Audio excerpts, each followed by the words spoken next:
The tax laws of this country are a disgrace to the human race. Our tax system could only be described as un-American.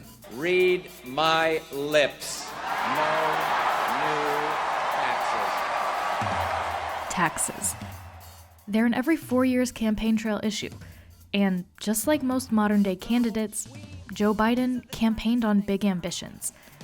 His, to tax the rich, give money to the middle class, and roll back some parts of President Trump's tax overhaul. We don't need a tax code that rewards wealth more than it rewards work. He wants to terminate the tax cuts that we gave you. Joe Biden has been very clear. He will not raise taxes on anybody who makes less than $400,000 a year. He said he's going to repeal the Trump tax cuts. Mr. Vice President, I'm speaking. Biden isn't proposing to repeal the entire tax law. But now that he's president-elect, the reality of U.S. politics is setting in.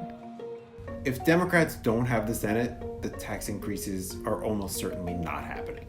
It's that simple. Democrats have kept their majority in the House, but in order for them to gain control of Congress, they need to win 2 more Senate seats, which will be decided in 2 January runoff races in Georgia.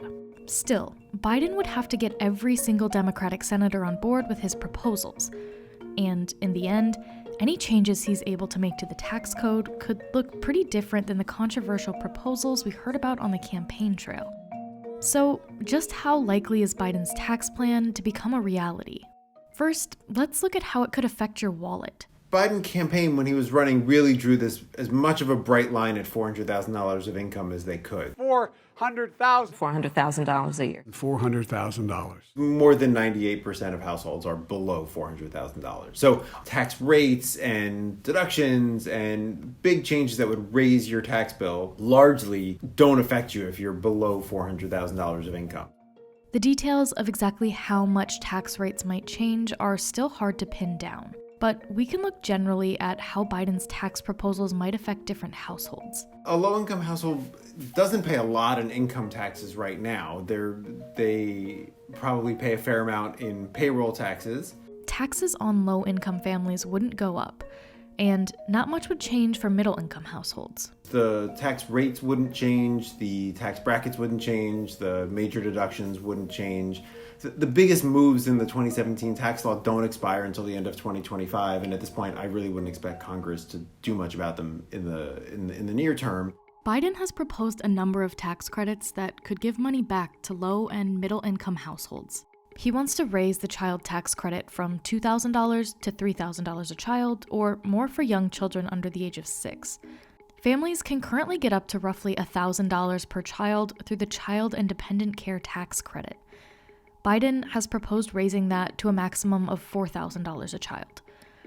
And first-time homebuyers could get an advanceable tax credit of up to $15,000 under Biden's proposed first down payment tax credit.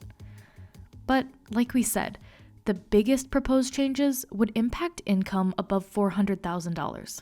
Yeah, high-income households, if you're making over $400,000, they want to raise your taxes. They want to raise the tax rates on ordinary income. They want to get rid of the special new 20% deduction for business income. Again, like these are the things that would mark significant tax increases on high-income households. What we don't know is whether they're going to be able to get any of them in place. Another major part of Biden's tax plan is corporate taxes. While much of Trump's signature tax policy cut taxes on corporations, Biden plans to raise them. The Biden approach on taxing businesses is to basically say the 2017 tax law went too far. Biden's proposal would put the corporate tax rate at 28%, plus any state or local income taxes. That's higher than it is now, but not as high as it was during the Obama administration. A 28% baseline corporate tax rate would still be higher than the average rate globally, and major industrialized economies like Hong Kong, the UK, South Korea, and Canada. One of Biden's proposals would put a minimum tax on companies, so that all large corporations pay at least some federal taxes, essentially getting rid of instances where companies like Amazon, Chevron, and Starbucks can sometimes pay an effective U.S. tax rate of 0% or less, according to their financial statements. Why that's possible now is complicated. Congress offers companies tax breaks for investing in things like research and development and capital equipment, Taking those incentives away would require a delicate balancing act. You know, this idea that Congress is trying to it's in some ways like sort of trying to do two things at once, is like provide these incentives but then also take them away. And so that's going to be a tricky thing to kind of work through once they go from campaign soundbite into details on that. And corporate taxes don't just affect people at the very top. If you're making $150,000 and you have a 401k and there's corporate shares in there, then clearly, to the extent that corporate taxes go up, corporations are less profitable, they're worth less, that affects the value of your shares. And so there's a burden on you from these tax changes, even if you're not directly having to pay out more money. Biden's approach is to try and line up permanent new spending with tax increases. The University of Pennsylvania ran the numbers and estimated that Biden's plan would raise $3.375 trillion in new revenue over 10 years, while increasing spending by $5.37 trillion. So the tax hikes wouldn't cover everything, and they'd need to think that through as they write out the details.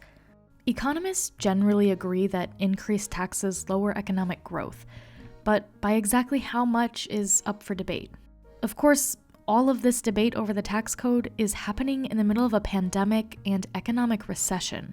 In the short term, the government is prioritizing putting money in people's pockets so they can make ends meet. That means tax cuts for low and middle income Americans could be easier to enact quickly because they can be tacked onto coronavirus stimulus measures. But raising corporate and high income taxes, which is part of Biden's long-term plan, at a time when so many businesses are struggling, could be tricky regardless of who holds power in the Senate. In terms of tax increases, it depends on really whether Democrats have the Senate.